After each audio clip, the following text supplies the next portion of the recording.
Dùng dao tấn công đồng nghiệp tại phòng khám khiến cho nạn nhân bị thương nặng.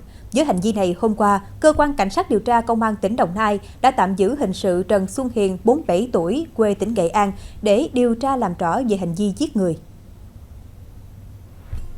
Theo thông tin ban đầu, ông Hiền và người đàn ông 50 tuổi quê Phú Yên cùng là bác sĩ chuyên khoa nhi công tác tại phòng khám đa khoa Ái Nghĩa, xã Bào Trâm, thành phố Long Khánh. Do mâu thuẫn cá nhân, chiều ngày 23 tháng 5, ông Hiền mang theo 2 con dao giấu trong ba lô tìm đến nơi làm việc của đồng nghiệp. Tại đây, ông Hiền yêu cầu những người xung quanh ra ngoài, sau đó bất ngờ dùng dao tấn công, đâm chém liên tiếp vào đầu và lưng nạn nhân. Chỉ đến khi những người xung quanh can ngăn quyết liệt, ông Hiền mới dừng lại. Toàn bộ sự việc được camera an ninh tại phòng khám ghi lại. Nạn nhân nhanh chóng được đưa đi cấp cứu tại bệnh viện trong tình trạng bị thương nặng.